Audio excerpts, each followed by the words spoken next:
Got some scouting to do.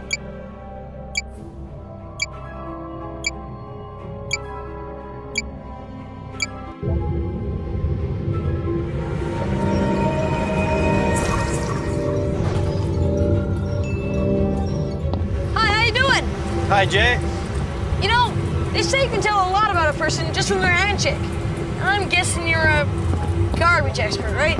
Learning stuff and watching television go hand in hand when you're a child.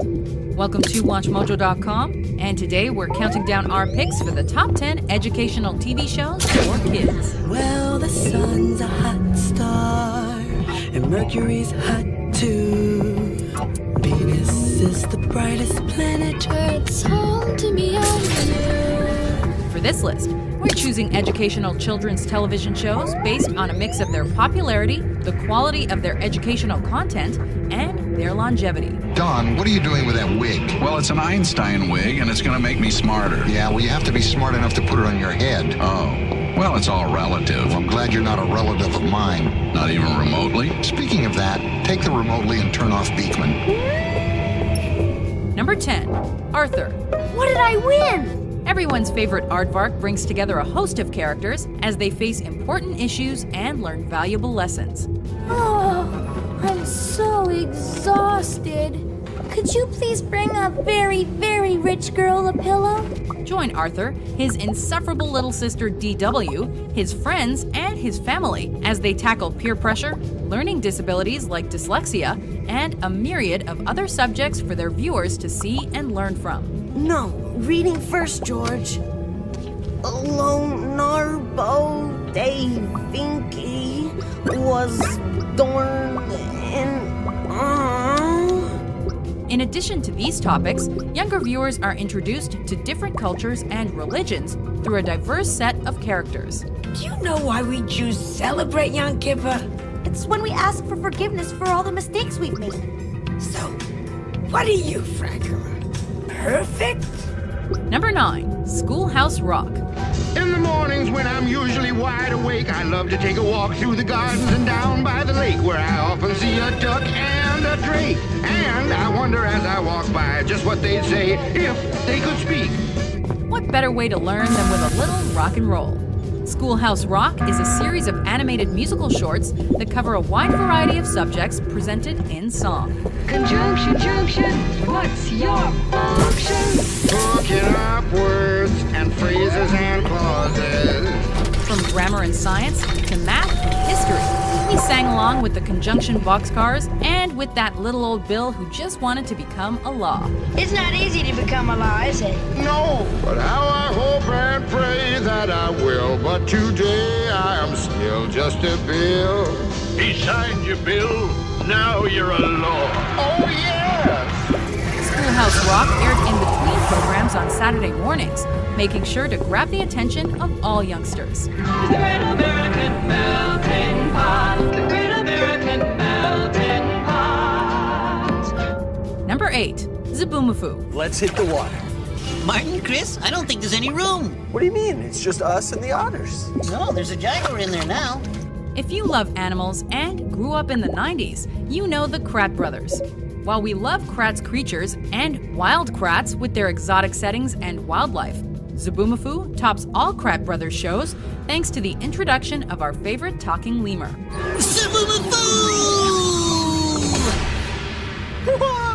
With the action taking place in the Animal Junction, viewers are presented a wide variety of creatures, from river otters to bears and wolverines. And the ways in which Zoboomafoo and the Krats interact with them teach us all about those particular animals. Bye, brothers! Bye, Zabu! See you, Zab! Number 7, Sid the Science Kid. Did you hear the one about the kid who wanted to know everything about everything? That's you! You got me! The inquisitive youngster Sid stars in this computer-generated educational TV show in which he tackles scientific questions with his friends and family in amusing fashion, with the aim of generating scientific interest in young viewers. Knock, knock. Who's there? Lung. Lung who? It's been a long time since I've seen you. With every episode of a given week sharing a common theme, Sid the Science Kid displays basic principles of how things function. This is where we live, so if there's a way to help, I will. This anthill is our home, and so up and down I roam. Here's itty bitty me, lots of friends to see. We're all working for the colony. Weekly concepts include force and motion, where Sid shows how friction and elasticity work, as well as a week dedicated to the body and how it functions. I want to know why my fingers hurt when I laugh a lot. So my friends and I are going to investigate our bodies and discover how they work. Number 6. Where in the world is Carmen Sandiego? Carmen Sandiego. Musical group Rockapella introduced us to this children's game show.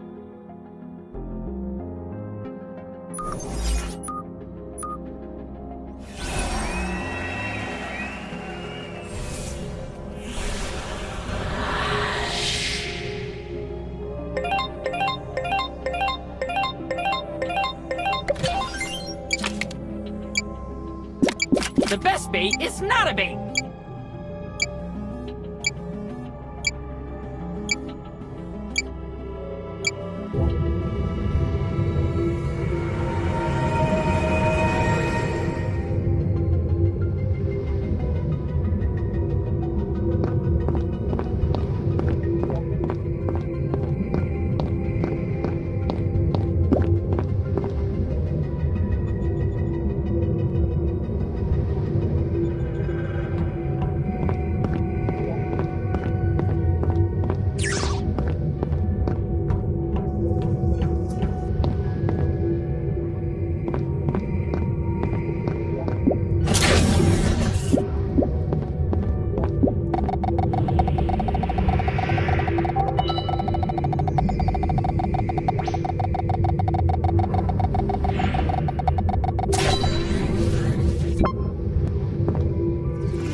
光就是羁绊之力，它会再度被继承，散发出耀眼的光。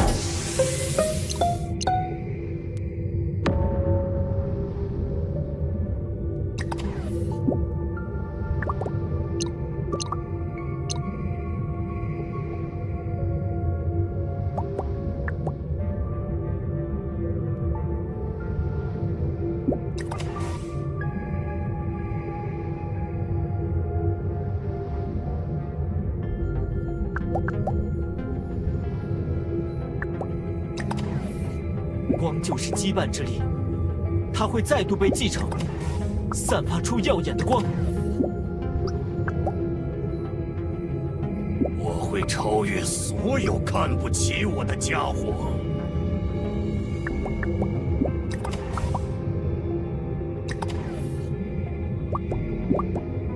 光就是羁绊之力，它会再度被继承，散发出耀眼的光。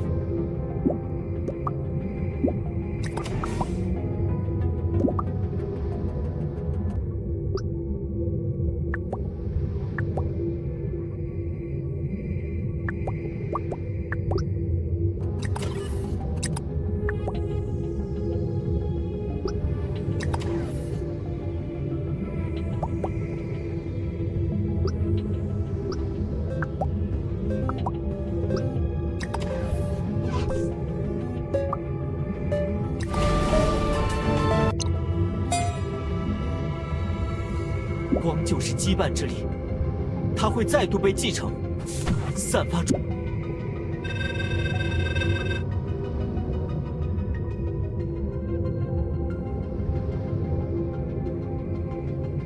光就是羁绊之力，我会超越所有看。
光就是羁绊之力，它会再度被继承，散发出耀眼的光。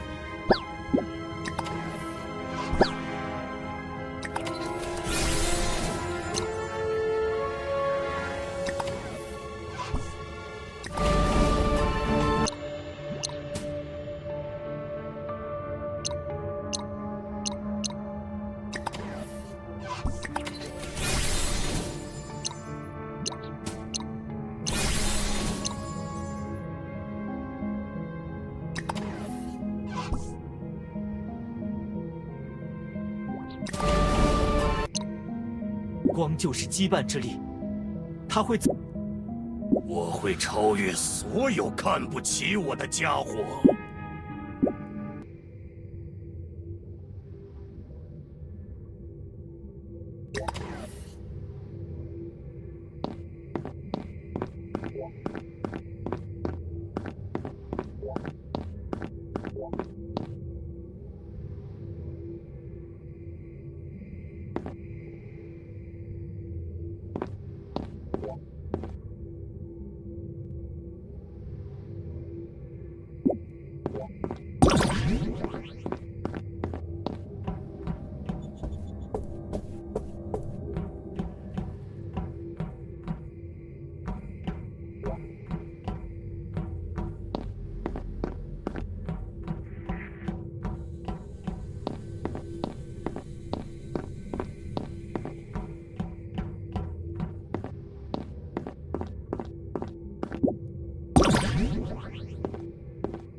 超越所有看不起我的家伙。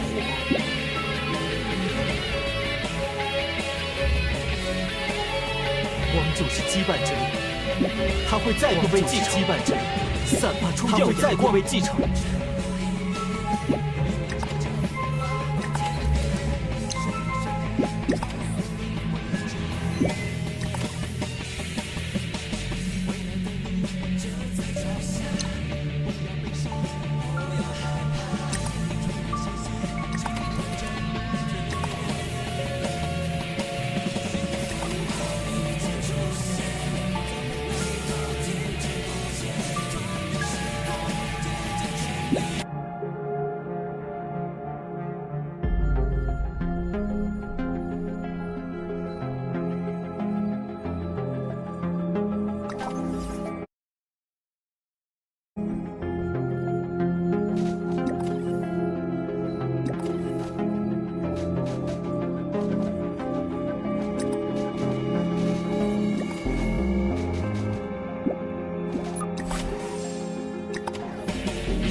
就是羁绊之力，它会再度被继承。羁绊之力散发出耀眼的光，被继承。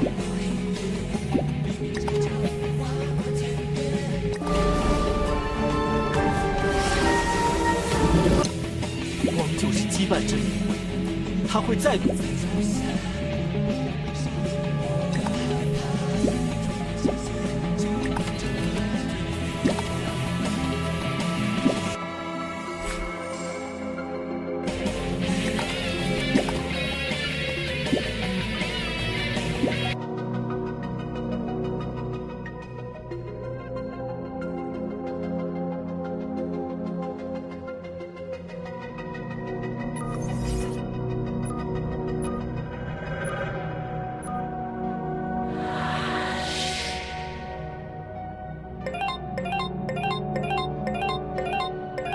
让船员再次伟大。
被我耍了吧！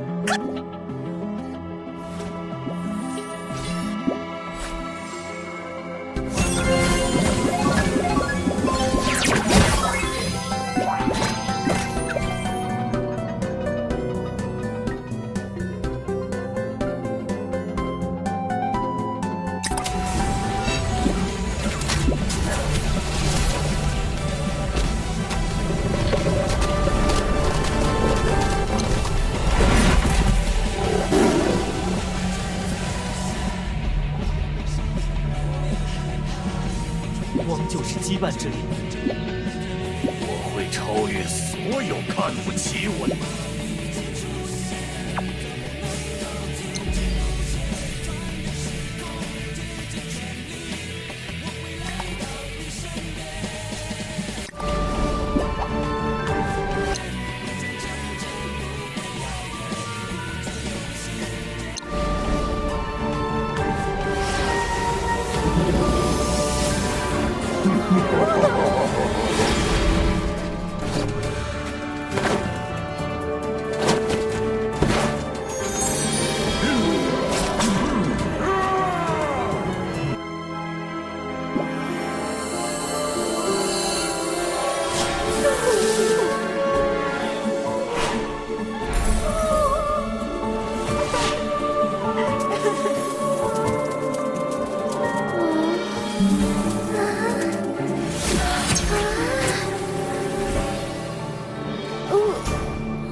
公平竞争有什么意思？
刚到地平线。说谎，你就是那鬼。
超越所有看不起我的家伙。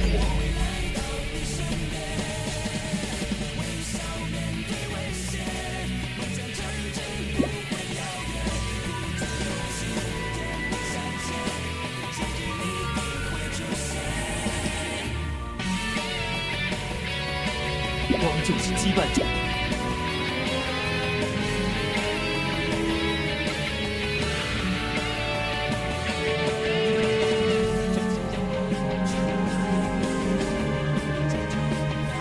光就是羁绊之力，它会再度。我会超越所。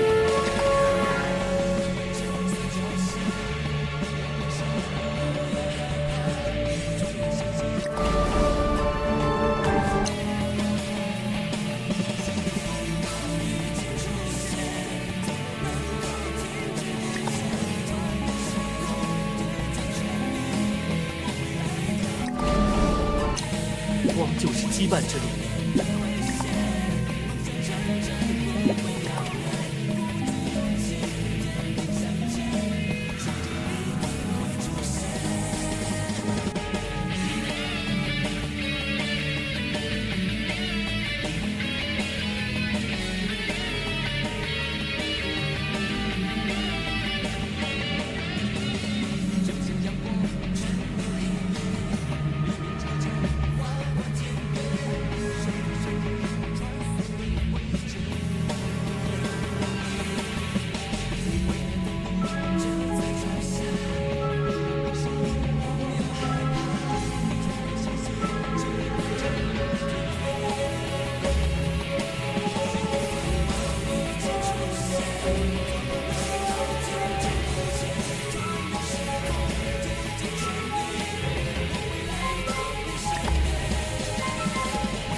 光就是羁绊之力。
你其实挺有趣儿的，变成玩偶可。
Alright, so iOS 18 Beta 2 has been released, and in this episode, we're going to find out what's new and if anything has changed drastically from Beta 1 to Beta 2. Stay tuned.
Joke's on you!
Ready to hunt?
So what is up, guys? Nick here, helping you to master your technology. 0.4 Apple is rolling out features.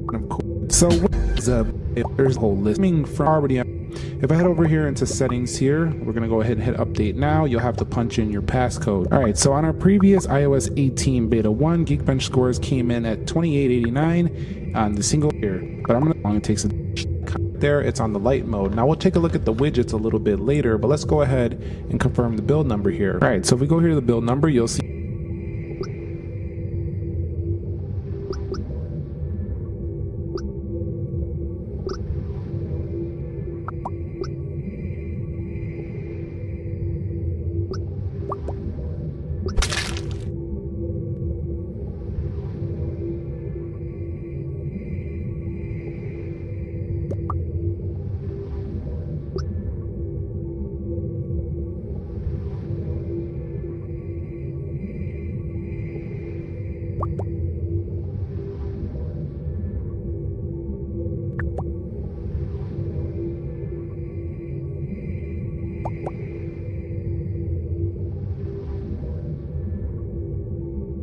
Hello ladies and gentleman, आज के video पर मैं आपको बताने वाला हूं कि Ultraman zero and बेलियल की स्किल्स क्या क्या रहेंगे एंड बहुत ही ज्यादा तगड़े स्किल्स रहने वाले हैं दोस्तों। तो चलिए फिर बिना कोई टाइम बर्बाद किए इस वीडियो को शुरू करते हैं।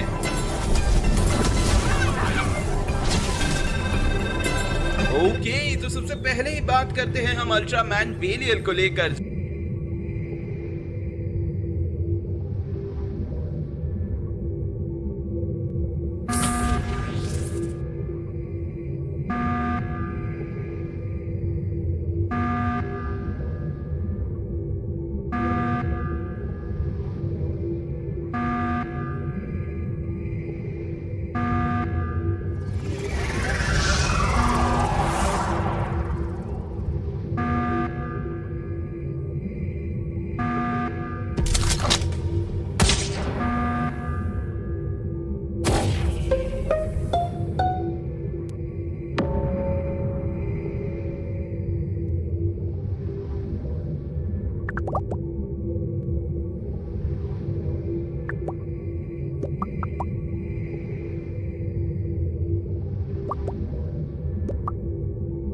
And then his mouth opened up and he had these jaws. Next thing I know, a sharp tongue shot out of his mouth and stabbed him right through the eye. Can you describe who you saw? Well, he was short, 2 stubby legs, little oval-shaped visor, kind of round at the top. Had a cute backpack. Yeah, sure. We all look like that. What I'm interested in is his color. What color was he? Excuse me, what? His color. What was his color? I do not official color. Well, some of us am more than a bit offended that you would ask me a superficial question like that. This is literally a world where we're all identified by our color. Well, some of us like to think that we should be judged on the merit of our actions and not the color of our suits. Maybe one day you'll understand that. Good day, sir. We lost our key witness. Let him go, boys.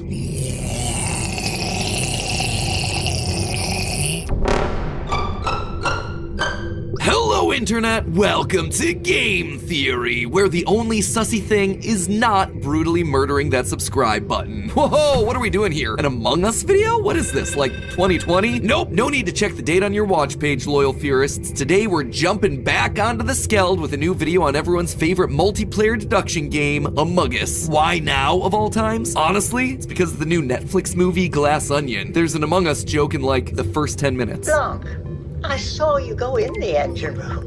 You're the imposter. We all know it. You're thrown out of the airlock. It's a no-brainer. I don't understand this at all. Nothing like a shirtless Daniel Craig in a bathtub to help rekindle interest in your franchise, am I right? And not only is Among Us front and center, but for all us high IQ gamers, the short scene actually spoils a lot of the key plot points for the main mystery of the movie. To find out how exactly, we actually did a short on this over on Film Theory that you should go check out. Anyway, all that was enough to get me to pick up the game once again. And when I did, I was struck by one huge detail that we'd overlooked in our past theories on how to win the game. A detail that is perhaps the highest IQ strategy of them all. The one crucial detail that makes a massive difference in any match that you're playing, even before the imposter is selected, your color. You see, every single emergency meeting, you always hear a single phrase uttered. The iconic meme, red is sus. It has its own Urban Dictionary page, it's got its own t-shirt. Heck, it's even got its own 38 million view song from the channel Shiloh and Bros. Red is sus. In a game that's all about avoiding detection and not raising suspicion, hearing those words is practically a death sentence. So of course, it got my theorist cogs a-turnin'. Is red indeed sus? Well, obviously the actions of the player in the game are gonna have a massive impact on whether they're suspected or not. There are also a lot of subconscious variables that play in every match. Factors that affect the way that the game is gonna go even before the imposter is chosen. Appearances do matter, and that's gonna affect everything from job interviews in the real world to games of Among Us. And color is immediately one of the first traits that we see, which begs the question, is red actually the sussiest color in Among Us? What color is most likely to draw suspicion if you're the imposter? And best of all, what color choice is gonna be the best at throwing off suspicion so your name isn't tossed around during the next emergency meeting? Strap in, theorists, because I'm about to blow this whole airlock wide open. Now, I'm sure we're all familiar with the phrase, never judge a book by its cover, right? There's just one problem with that. It is fundamentally opposed to our programming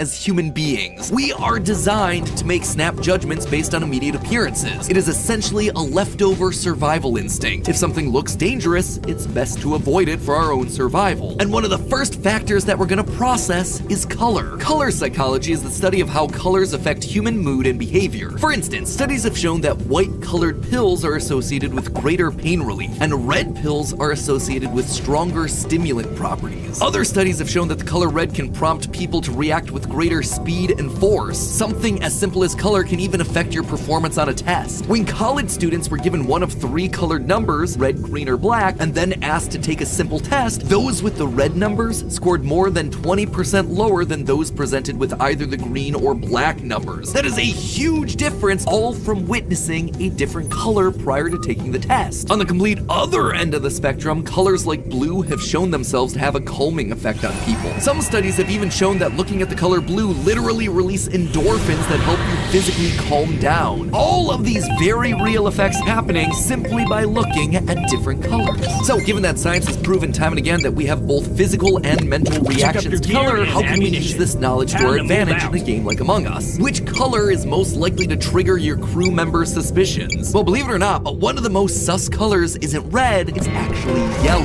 This is backed by both science and history. Let's just cover the science first, shall we? Our eyes use 2 different types of photoreceptors, rods and cones. The rods are for vision at low levels of light. Cones, meanwhile, are the ones that are dealing with color. In fact, there are actually 3 different types of cones, each one with sensitivity to a different color range. Because 2 of the 3 have reasonably high sensitivities in the green range, humans are able to process more shades of green than any other color. But not all greens are created equally. When you break down our biological sensitivity to light, our eyes work best at the light wavelength of 555 nanometers. That means that under normal lighting conditions, our eyes are most sensitive to a yellowish green color. In other words, during an emergency meeting, if you're either green or yellow, you're gonna be the one that your crewmate's eyes are naturally drawn towards. Making matters worse is that throughout human history, the color yellow has been associated with feelings of deceit and betrayal. Why? Well, to find out, let's just take a trip back to 500 AD, when post-classical art was beginning to take shape. During this time period, artists were working hard to recreate scenes from the Bible. There was just one problem with that. The Bible isn't very descriptive about what people were wearing. That meant that the artists had to make some creative choices. And one trend that stuck, they dressed Judas Iscariot, the disciple that betrayed Jesus and ultimately caused his crucifixion, in yellow. This appeared in so many works of art at the time that people just eventually began to associate the color yellow with traitors and liars. In 16th century Spain, for instance, they literally dressed those accused of heresy in yellow capes to show their betrayal to the Spanish Inquisition. And the color has lived in infamy ever since. Banana! You see? Don't you just want to yeet it out of an airlock? But then what about green? I just talked about how green is the color that pops the best for our eyes. Is that a sussy color too? No. At first glance, it certainly feels like green and guilt should go hand in hand. After all, it's the go-to color used by animation companies to show evil magic. Maleficent in Sleeping Beauty, Rasputin in Anastasia, Ursula in Little Mermaid, and Bruno's fortune-telling in Encanto. It's a color that's constantly associated with treacherous villains, strange potions, toxicity. That said, any negative connotations of the color are far outweighed by its natural sense of calm. Green is not a creative color. Sure, it might not be, but it is a relaxing color. In a 2020 study, 39% of people said that green made them feel relaxed and content. Again, this is one of those primal instinct things. Our bodies want to be in nature. We are programmed to eat nice green plants because green means health and vibrancy. It means safety. As such, we're naturally inclined to trust green things more than most other colors. So, green is good and yellow is sus. What other colors should we be on the lookout for? Well, in 2020, some researchers from University College London asked over 400 people to pick a color from a color generation website that they associated with feelings of guilt. Number 2 came in as black, and number 1 was our good old buddy, red. Let's just start with black. You see, black is an interesting color. It's naturally paired with dark emotions like sadness, depression, and fear. It also feels dark and shadowy, as if you're trying to purposely hide something. That said, it might might be hiding too well. A study of what car colors tend to get into the most accidents showed that the riskiest car to drive is a black car, because its darker colors make it blend in more with the surrounding area. So, in an emergency meeting, even though black is paired with more negative connotations, if you keep your mouth shut, you should be fine. That said, if someone does bring up your name, be careful and play humble. Black is actually considered to give impressions of high authority and dominance. Think about black belts in martial arts or the black diamonds on ski slopes. Both show a level of mastery and skill. You are one of the elite. It's why villains wear black. Same thing for judges. It puts them into positions of power and authority, which is why lawyers actually recommend that their clients do not wear black to court, because it doesn't give people the impression that you're innocent or willing to listen. Instead, it makes you look powerful, aggressive, and in those contexts, guilty. Something that you're also looking to avoid in an emergency meeting. Which now brings us back to where this whole question first started: red. How sus is red? Well, in addition to being highly associated with guilt like black and being a bright visible color like yellow, red has a few other things that are working against it. First, red is obviously the color of danger and warnings. Like I mentioned at the top of the episode, seeing red makes you perform worse on tests. Red can also cause heart rates to rise and blood pressures to increase. All of these things are going to be working against your ability to convince others that you're innocent. But what deals red another killing blow is the psychological phenomenon called the recency effect. If it wasn't obvious, the recency effect is about how humans remember the most recent information they're presented with best. A Harvard University study showed that approximately 4 pieces of information can be held in short-term memory at a given time. This is because most information in short-term memory only lasts between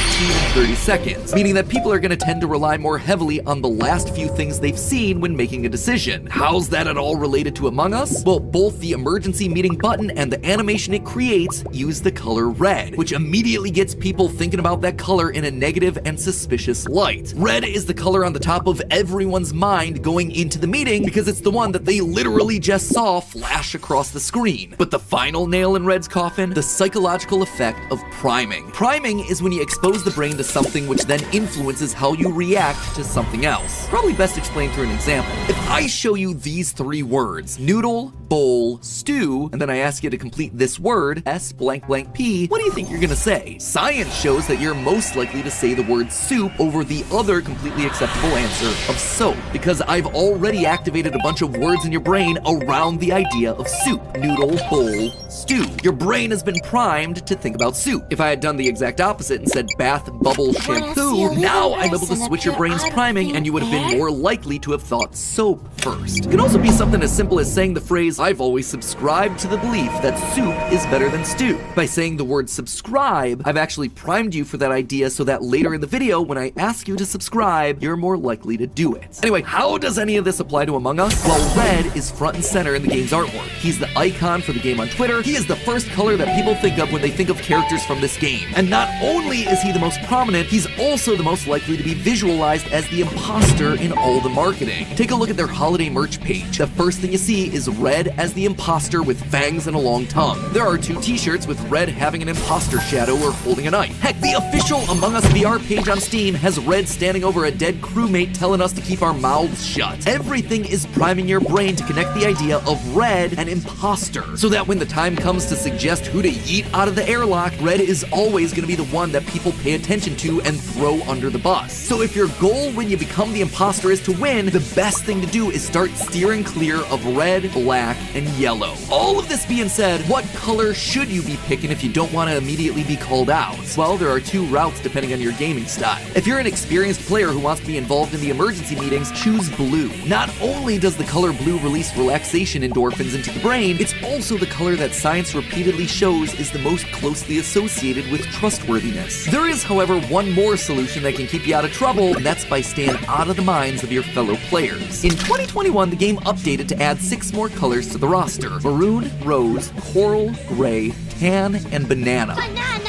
No, stop it. Now, based on everything we've talked about today, any of these could be a winning choice. Why? Because their strength is the exact opposite of red's weakness. While red is the poster child for all things Among Us, none of these new colors have really seen the light of day, and they're played significantly less than any of the primary colors. In 2021, Innersloth released their statistics around the most and least played colors. Red, black, white, and rose were the top 4, while gray, maroon, brown, and tan were rounding out the bottom. Banana and coral, meanwhile, were mixed into the lower middle. In short, all that means is that these new colors aren't primed for anything. And because they're not bright primary colors, they don't come with strong, pre-packaged emotional connotations. Pastels are just softer colors. As such, they evoke softer emotions. They're light and delicate. They're the supports rather than the leads. In meetings, you want people to focus on the big, loud orange guy in the corner, not the little old cream-colored you staying quietly off to the side. Tan, for instance, being a lighter version of brown, gives a sense of dependability and stability, and in design is used more as a background color. It's unassuming, which is perfect when you don't want people to start thinking about what you've been doing in the game. Meanwhile, gray is your other best choice. It's also a pale color, but unlike banana and tan, it doesn't evoke feelings of anything,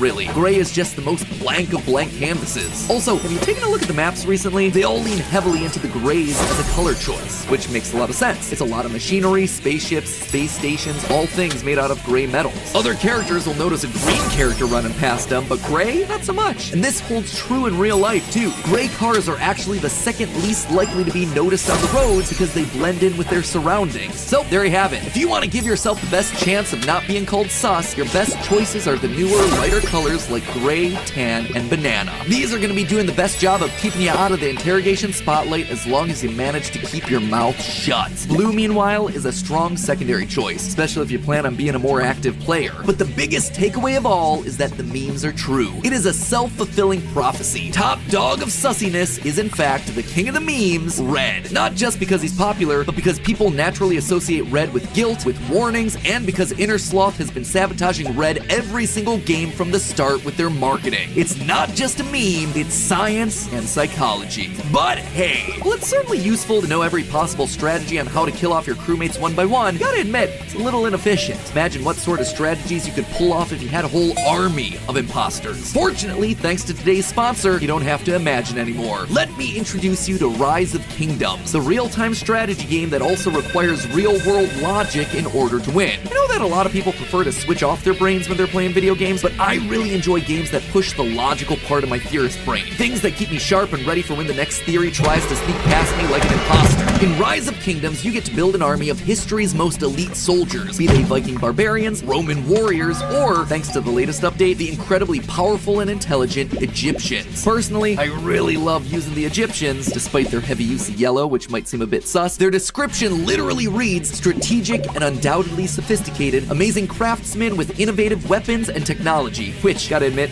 right up my alley. The more science, the better, so seems like the perfect match, right? Plus, you can keep upgrading your armies over time to deal with looming threats. This time, the Roman army won't succeed in ruling Egypt, at least not on my watch. And that's not all. The level of thought that you put into the game doesn't stop at just building a massive army. You also have to think about the civilization that you're leaving behind. You get to design and protect the cities that you build, which just adds another layer of depth and strategy. So, if you're like me and are looking for a game with bigger IQ plays and backstabbing, head on down to the description and click the link. Or, you can just scan the QR code on screen to download the game right now. It's on both Android and iOS, and now it's also available on the good old-fashioned PC. No more being interrupted by your family's group chat midway through a battle. Now you can just have endless hours of smooth gameplay on a full-sized screen. PC Master Race strikes again. The game is also cross-play compatible. You can form alliances and strategies with all of your friends in real time. No civilization is safe when Team Theorist is online. Once again, the link is down in the description, or you can just use the QR code that you see on screen. And as one final perk, if you use the code ROCKTECHPOW, you'll get yourself a special bonus. That's ROKTECHPOW,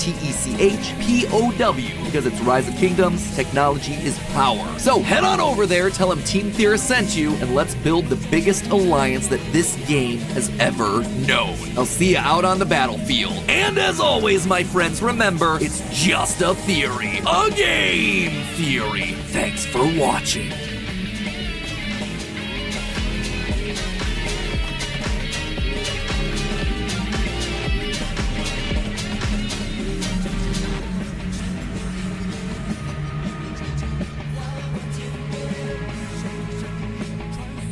Also, thanks for subscribing.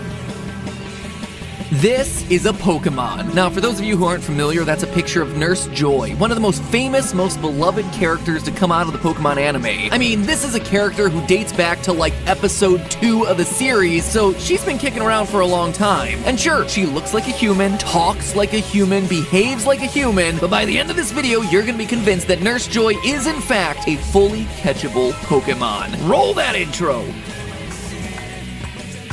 Hello, Internet! Welcome to Game Theory, the show that wants you to tap that subscribe button like you're trying to skip through some NPC dialogue. Also, as we kick things off here, it's worth mentioning that today is actually a double feature for all you Poke fans. Right now, over on Food Theory, I'm actually analyzing what Pokemon humans in the game universe are most likely to eat. Are they devouring Kabutops kebabs, Snorlax sausage, maybe some Krabby Patties? Not those. Those! It is literal Pokemania over here, friends, so once you've watched this one, make sure you click on over and check out that one too. The results of that video are, surprising, to say the least. But on to today's game theory. While we were all busy worrying about how old Ash really is, or whether Ditto's related to Mewtwo, Nurse Joy has been the anime's secret hiding in plain sight for the last 2.5 decades. As a brief recap for those of you who are unaware, Nurse Joy is the character responsible for running all the Poke Centers of the anime universe. And over in the game world, she appears in both Pokemon Yellow as well as Let's Go Pikachu and Eevee, which is how I'm justifying this one being a game theory. If you speak to any Pokemon fan and ask them to describe Nurse Joy, I have no doubt that you'll get an immediate and detailed response. Much like Ash, Misty, and Brock, Nurse Joy is just one of those iconic characters with an iconic look. Pink and white nurse's outfit, blue eyes, and striking pink hair that curls in the front and forms 2 large hoops in the back. Like I said, simply iconic. There isn't a single other character that looks anything like Nurse Joy, except for, well, you know, all the other Nurse Joys. You see, Nurse Joy isn't just one character, but in fact hundreds, thousands, all identical and all running various Pokemon centers throughout the Pokemon world. In the meta sense, this is obviously meant to be a joke about how games often put an identical healer character in all the towns that you visit. But the in-universe lore explanation is that they're all related to each other. It's something that we hear as early as episode 2. While Team Rocket is busy destroying the Pokemon Center, Nurse Joy is transferring all the Pokemon there over to Pewter City. We see another Nurse Joy on the other end of the video call explaining that all the Pokemon arrived safely, to which Viridian's Nurse Joy replies, "Thanks, sis." So they're sisters. All of them are sisters? Well, not entirely. When visiting the Orange Islands, Ash and company encounter a Nurse Joy who claims to be the second cousin of the sister-in-law of the Joy in Saffron City. And that's kind of an explanation, I guess? Just because you're related doesn't mean that you're gonna look this much alike, especially when you're dealing with different parents in different parts of the world. It just doesn't make a whole lot of sense. You know what makes a whole lot more sense? That they're all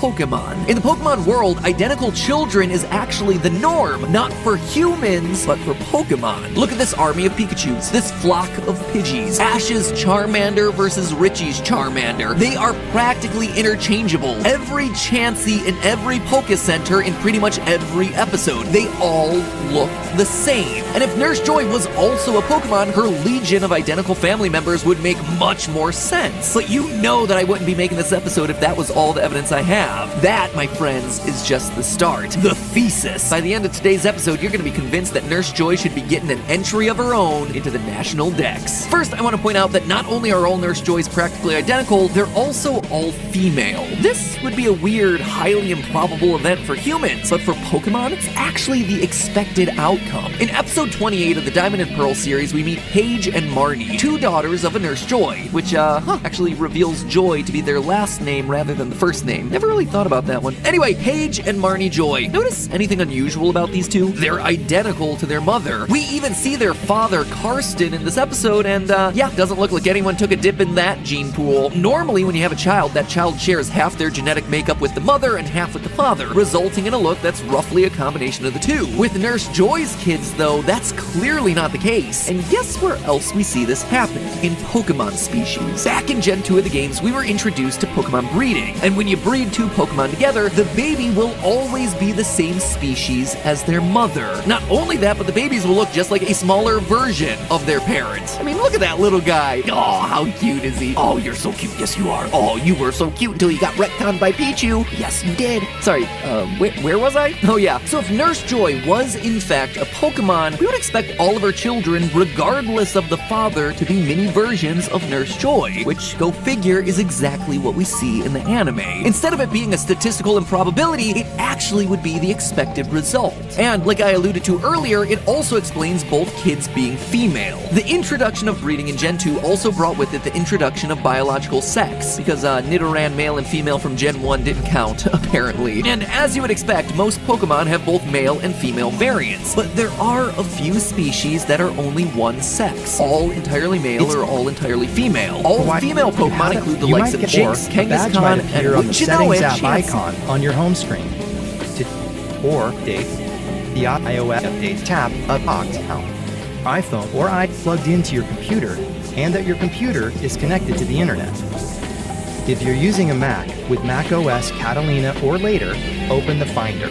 If you're using a Mac with Mac OS Mojave or notification when a new update hit your device in the sidebar, and make sure you're in the General tab. Next, click Again or follow the prompts. Play all YouTube channel or click another video to keep watching. Some sequences in this video were shortened.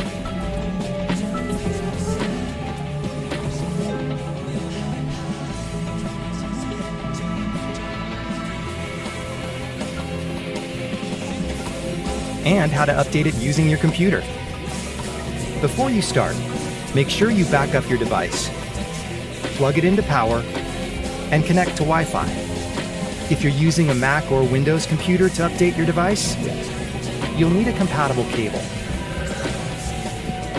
We'll start by showing you how to update your device. Pop up bad open and tap to choose or period date and the back.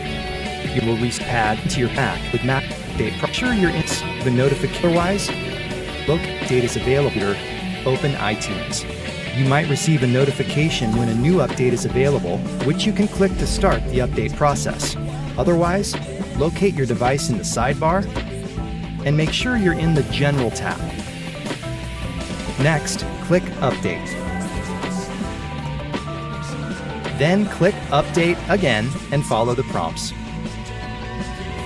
Now you know how to keep your iPhone or iPad up to date and can enjoy all the latest features. For more helpful tips, subscribe to the Apple Support YouTube channel or click another video to keep watching. Some sequences in this video were shortened.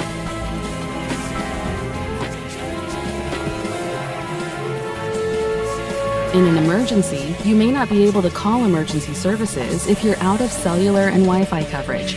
Starting in November with iPhone 14 and iPhone 14 Pro and iOS 16.1, it's easy to keep your iPhone and back up your device. Plug it into power and connect to Wi-Fi. If you're using a Mac or Windows computer to update your device, you'll need a compatible cable. We'll start by showing you how to update your device wirelessly. When there's an update available, you might get a pop-up on screen, which you can tap to start the update process. Or a badge might appear on the Settings app icon on your home screen. To check for an update, open Settings. Tap General and tap Software Update. You might have the option to choose between two available updates.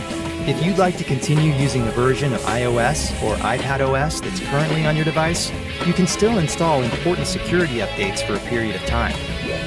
Or you can upgrade to the latest version. You can tap Update Tonight if you want to wait until later, and your iPhone will update overnight while it is locked and the battery has enough charge. To update right away, tap Update Now. Then enter your passcode and follow any additional prompts. Your iPhone will then begin the update process. When the update is complete, your iPhone will restart. Now we'll show you how to update your iPhone or iPad using your computer. Before starting the update, make sure your device is plugged into your computer and that your computer is connected to the internet. If you're using a Mac with Mac OS Catalina or later, open the Finder. If you're using a Mac with Mac OS Mojave or earlier, or a Windows computer, open iTunes. You might receive a notification when a new update is available, which you can click to start the update process. Otherwise, locate your device in the sidebar and make sure you're in the General tab. Next, click Update.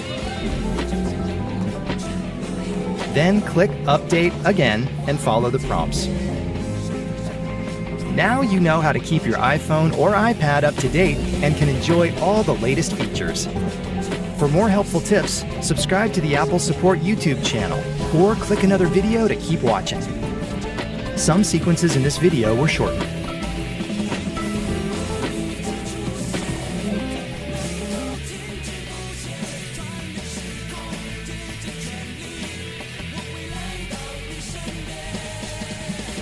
Starting in iOS 17 and iPadOS 17, Assistive Access helps you tailor apps for more focused choices and a lighter cognitive load. Here's how a trusted supporter can customize it for a user with specific needs.